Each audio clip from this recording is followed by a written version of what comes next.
那一眼，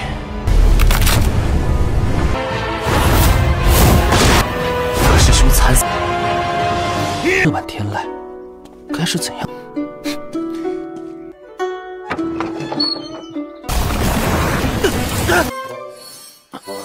这里果然有阳属性的宝贝。哦，这里果然有阳属性的宝贝。我这里的东西都是明码标价的。火焰之力。看，我就不信征服不了你。算了，我就不信你有这胆。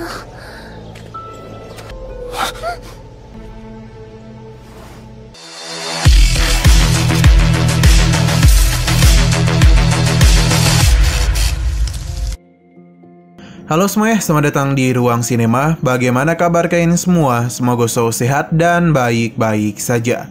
Pada hari ini kita kembali melanjutkan seri Sulian Dianfeng atau Martial Peak episode 13. Bagi yang mau bergabung dan seri sini kita sudah sediakan playlistnya. Jadi kalian bisa dengan mudah mencari di mana episode awal dari seri sini. Tapi sebelum kita mulai episode terbarunya, kita akan melihat dulu apa saja yang telah terjadi pada episode sebelumnya. Tepatnya pada episode 12. Kemarin Sumu berencana untuk menantang Yang Kai, namun dia malah kedatangan tamu yakni kelompok Chen Xiaofang dari Menara Fengyu. Dia merasa kesal ketika melihat Sumu dan memberitahu kalau ini adalah wilayah Menara Fengyu. Namun karena Sumu tidak mau menghindar, jadi pertarungan pun terjadi di antara kedua kelompok itu. Hanya saja kelompok Chen Xiaofang lebih banyak, apalagi mereka memiliki kekuatan yang jauh lebih tinggi. Alhasil kelompok Sumu dibuat tidak berdaya. Untung saja Yang Kai tiba di waktu yang tepat untuk bisa menyelamatkan mereka. Selain itu dirinya juga dengan mudah menumbangkan teman-teman Chen Xiaofang. Nah, untuk Chen Xiaofang sendiri mungkin agak susah untuk dihadapi. Tapi meskipun begitu, Yang Kai masihlah memiliki ide dan memanfaatkan kesombongannya itu untuk membungkamnya. Setelah berhasil mengalahkan Chen Xiaofang, Yang Kai pun pergi membawa para juniornya untuk kembali pulang. Sekarang kita akan melanjutkan episode terbarunya. Kita dibawa kembali kepada kediaman dari Yang Kai. Berhubung lukanya tidak terlalu parah, jadi dia tidak akan menggunakan obat itu dan hanya menggunakan perban saja. Setelah memastikan pendarahannya selesai, kini Yang Kai pun mulai melanjutkan latihannya dan juga sekaligus memulihkan dirinya.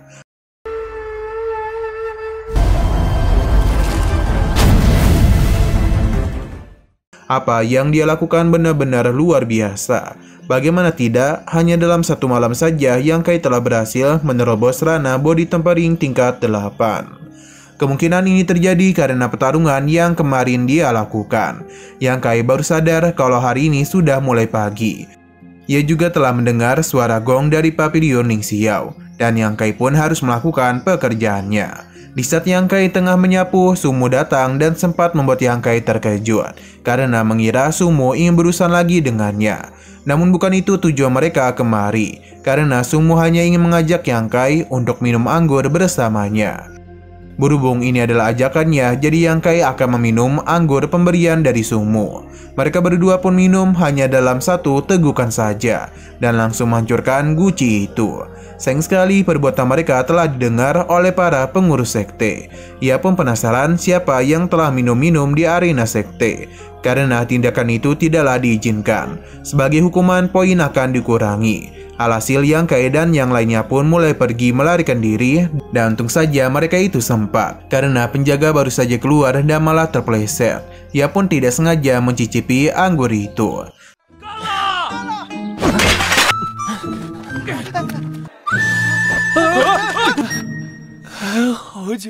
Setelah kejadian kemarin, Sumu pun mulai berteman baik dengan Yang Kai.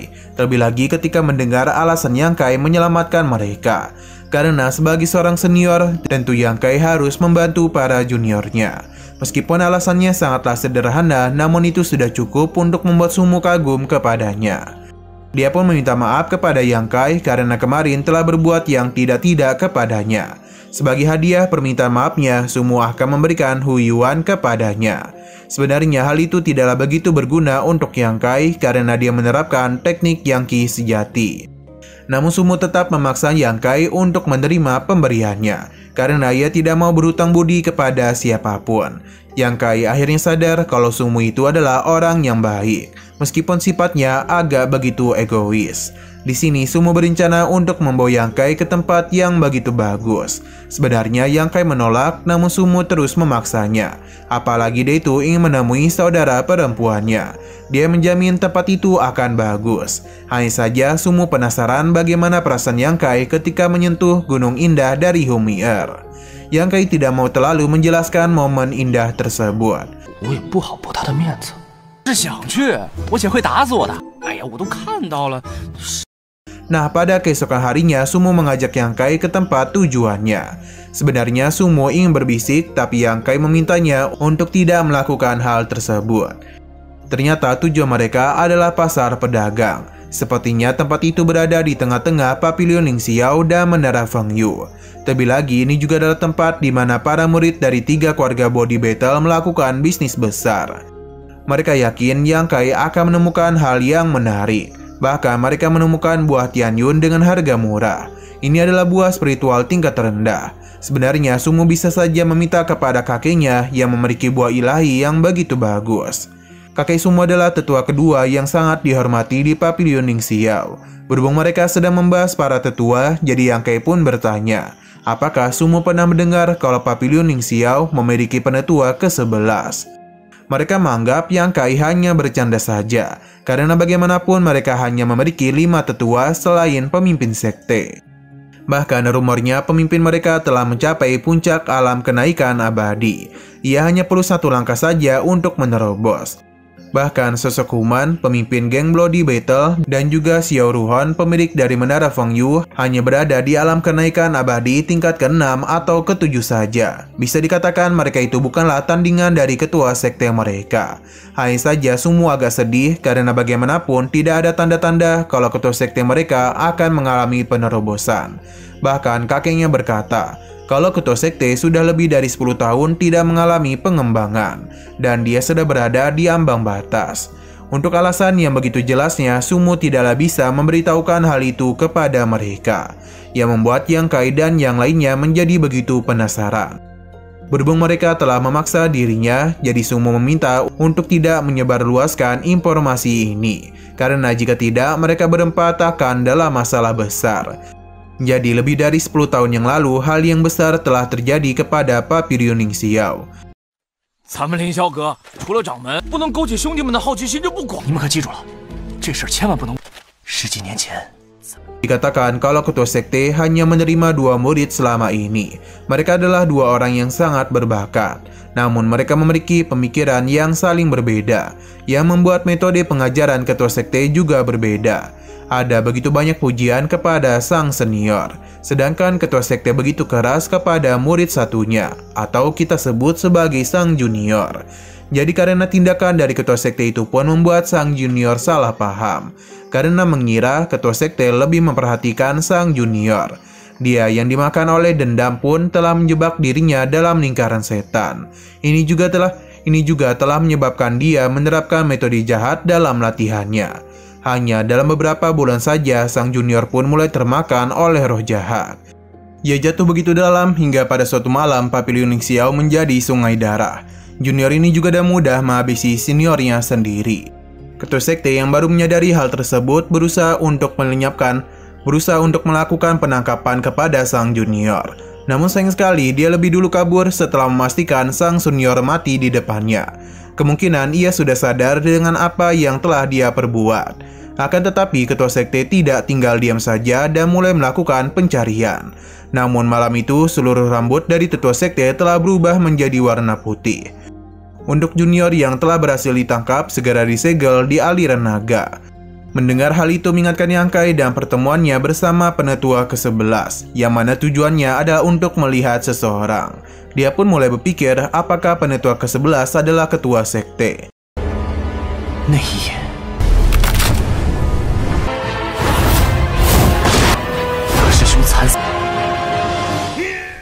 Setelah kejadian mengerikan itulah yang membuat ketua sekte mengalami hambatan dalam penerobosannya. Sesaat kemudian mereka pun mendengar kalau pasar telah dibuka. Sumo dan yang lainnya pun bergegas pergi ke sana dan tempat ini memang benar-benar luar biasa, sesuai dengan apa yang Sumo katakan. Tempat ini juga begitu aman karena dijaga oleh beberapa perwakilan.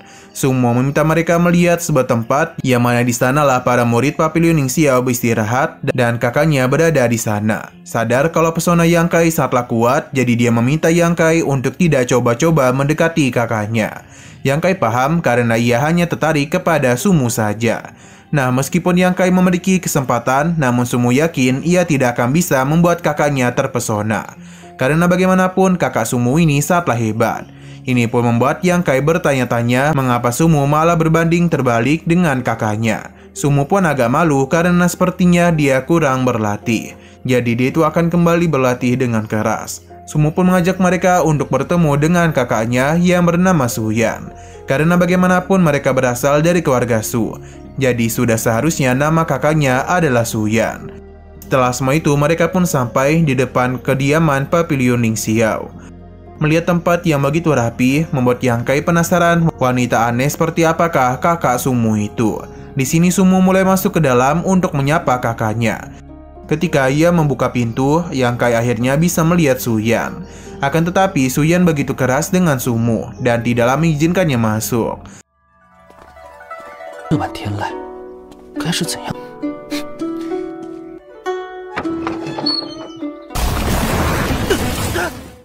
Melihat kekuatannya telah menyadarkan Yang Kai, jadi inilah alasan mengapa Suyan bisa menjadi murid inti. Tidak hanya itu, suara Suyan juga begitu indah. Alasan ia mengusir Sumo adalah untuk menyadarkannya kalau alasan ia dipukuli oleh orang lain karena kemampuannya yang tidak begitu bagus. Mendengar Sumo yang dibuat terdiam seperti ini membuat teman-temannya tertawa. Suyan meminta adiknya untuk lekas sadar karena bagaimanapun dia harus naik secepat mungkin.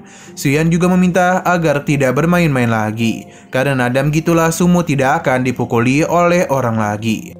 Jika ia tidak mendengarkan perkataannya, maka Suyanlah yang akan memukuli adiknya. Sumo paham dan dia tidak akan mengecewakan kakaknya. Di sini Suyan tertarik kepada Yang Kai karena berhasil menyelamatkan adiknya. Dia menganggap Yang Kai begitu menjanjikan, jadi dia pun memberikan saran kepadanya untuk tidak dekat-dekat dengan Sumo. Karena jika tidak, Yang Kai tidak akan pernah berkembang.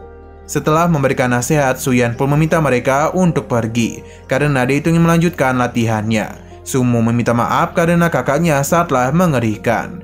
Yang Kai pun pergi padahal dia itu penasaran dengan wajah dari Suyan. Untung saja kita diperlihatkan lebih dulu. Nah, Suyan ini cukup cantik namun agak dingin.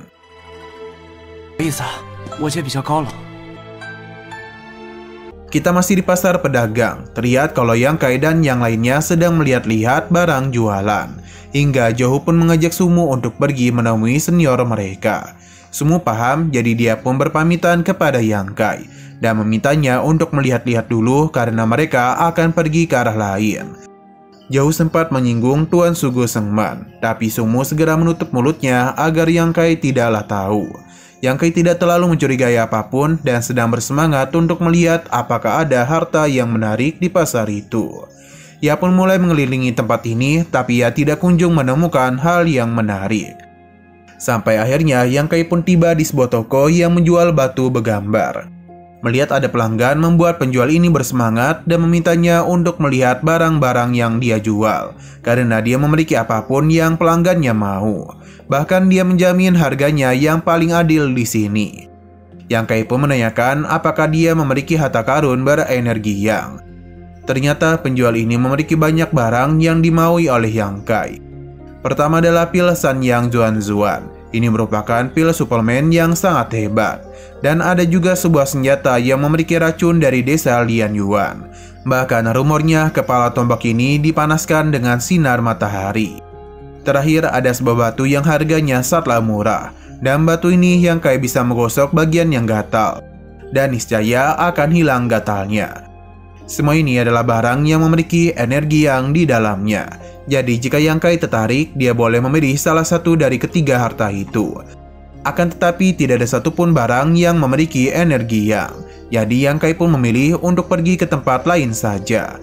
Penjual ini pun menjadi agak kesal karena Yang Kai hanya membuang waktunya saja. Dia pun langsung mengambil batu ini dan mengusirnya. 还有这个，哪里痒痒蹭哪里。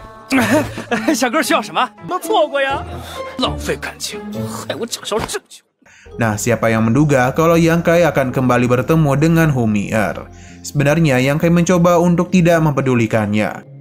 Akan tetapi Humi'er menahannya, karena dia itu tahu di mana kios yang memiliki harta karun berenergi Yang Kai paham, jadi dia akan pergi ke arah sana. Namun Humi'er tidak berdiam diri saja dan akan mengikuti Yang Kai kemanapun dia pergi. Bahkan ketika Yang Kai berlari, Humi'er segera menyusulnya. Ini pun membuat Yang Kai penasaran mengapa gadis ini selalu mengikuti dirinya. Humi'er tidaklah membenarkan hal itu karena bagaimanapun ini adalah kota Hemipingmo. Jadi dia itu hanyalah jalan-jalan saja di sini. Humi'er pun penasaran apakah Yang Kai tertarik kepadanya. Tapi Yang Kai tidak percaya dan jika ia terus mengikutinya maka Yang Kai akan berbuat kasar kepadanya. Ini pun mengingatkan Humi'er dengan tindakan Yang Kai sebelumnya karena malah menyentuh dadanya. Yang Kai tidak mau membicarakan hal itu lagi dan akan terus mencari apa yang dia inginkan. Hingga dia pun mulai merasakan sesuatu, yang mana semua ini berasal dari sebuah toko. Yang Kai tidaklah menduga akan ada harta berkekuatan yang dijual di sini. Kedatangan mereka mengejutkan penjual yang sepertinya ia mengenali Humi'er. Namun Humi'er memintanya untuk berpura-pura tidak saling mengenal. Yang Kai pun menanyakan harga dari batu ini yang ternyata bernilai 500 tel. Mendengar harganya membuat Yang Kai terkejut. Pasalnya batu itu sangatlah mahal. Bahkan Yang Kai yang sudah menabung bertahun-tahun saja namun hanya mampu menyimpan 100 yuan. Penjual ini pun memintanya untuk tidak perlu khawatir karena harga yang dia jual terpampang jelas di tokonya. Jadi dia bisa menjamin dia itu tidaklah berbohong. Bahkan ia juga menjamin dialah yang termurah di antara toko lain. Yang Kai mencoba untuk menawar dan diizinkan oleh Humi'er. Jadi dia akan melihat berapa banyak Yang Kai menawar. Ia pun memperlihatkan angka 5 yang mana penjual itu mengira harganya ingin dikurangi sebanyak 5 tel saja. Namun Yang Kai tidaklah membenarkan hal itu dan penjual ini pun kembali mengira itu adalah 50 tel. Jadi dia akan tetap menurunkannya. Tapi maksud Yang Kai adalah 50 tel untuk satu batu. Tawarannya membuat penjual ini terkejut tapi Humi'er tetap mengizinkannya. 这里果然有阳属性的宝贝。哦，这里果然有阳属性的宝贝。我这里的东西都是明码标价。能不能？行，10两可以不？啊？ Akan tetapi harga itu terlalu murah untuk penjual ini. Karena bagaimanapun ia hanyalah bertugas untuk menjual saja. Jika dia menurunkan harga sampai sejauh itu, maka dia yang akan dalam bahaya. Terlebih lagi dia itu tidak akan mendapatkan keuntungan apapun dan malah rugi banyak. Tapi Humi'er segera menghentikannya karena bagaimanapun penjual ini berbicara omong kosong. Tidak mungkin bagi mereka bertindak seperti itu. Padahal Yang Kai sadar kalau toko ini adalah milik kelompok Humi'er. Humi'er membenarkan hal itu dan apakah Yang Kai masih menginginkan batu ini? Humi'er bisa saja memberikannya secara gratis asalkan Yang Kai berjanji satu hal. Penjual ini mencoba untuk melarangnya karena bagaimanapun dia akan dalam bahaya. Hanya saja Humi'er memintanya untuk diam karena jika tidak dialah yang akan menghabisinya. Humi'er terus saja memberikan godaan kepada Yang Kai agar menerima tawarannya.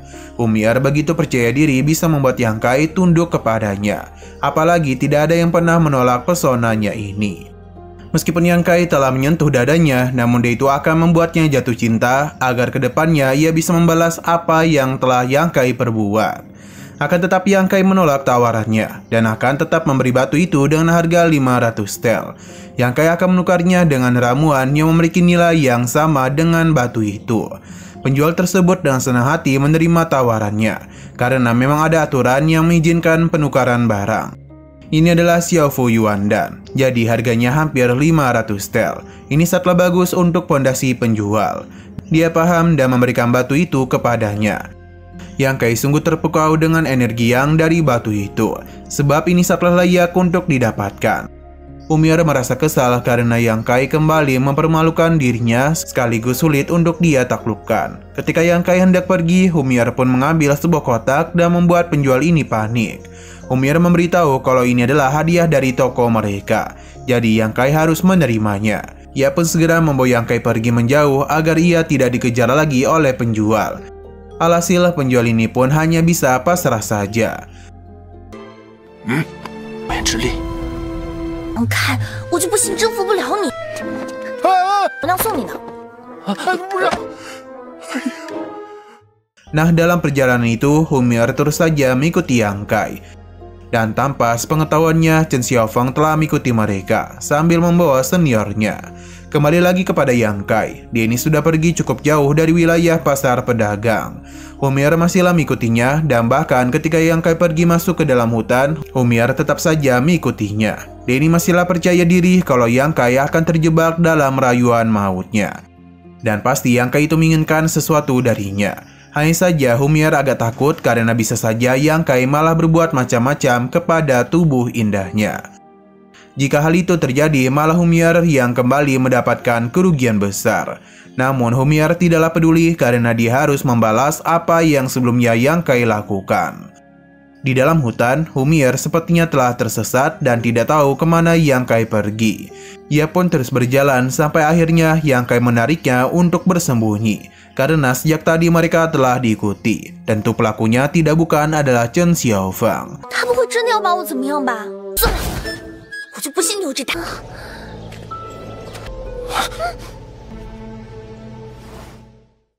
Ia penasaran kemanakah Yang Kai pergi, padahal dia itu sudah melihat keberadaannya. Humier akhirnya sadar kalau Yang Kai mengetahui kalau orang-orang ini telah mengikuti mereka. Jadi karena itulah Yang Kai pergi ke dalam hutan. Tapi Yang Kai ini tidaklah takut kepada Chen Xiaofeng, karena ada satu lagi yang akan merepotkan dirinya. Nah, ketika Chen Xiaofeng pergi, sebuah serangan pun menuju ke arah mereka. Untung saja Yang Kai segera bergerak dan cepat dan berhasil melindungi Humier. Semua ini berasal dari senior Chen Xiaofeng yang bernama Lu Tao. Lu Tao senang karena Humier juga berada di sini untuk melihat kematian dari Yang Kai. Ia pun memintanya untuk minggir agar bisa segera menghabisi Yang Kai. Chen Xiaofeng juga datang karena bagaimanapun dia ingin melihat Yang Kai menderita. Humier mencoba untuk pergi, namun Yang Kai menahannya karena dia yakin kedua pria ini memiliki maksud lain. 等我收拾了这个废物，心疼的。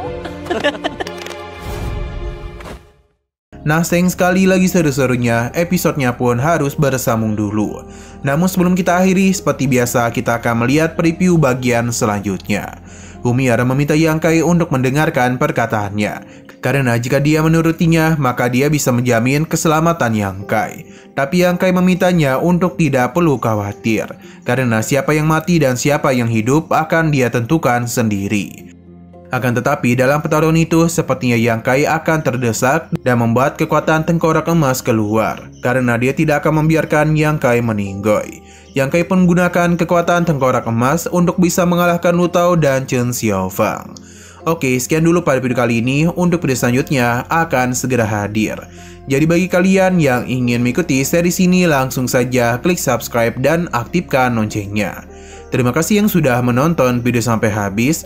Jika kalian suka pada video ini, klik like dan share ke teman-teman kalian tentang channel ini.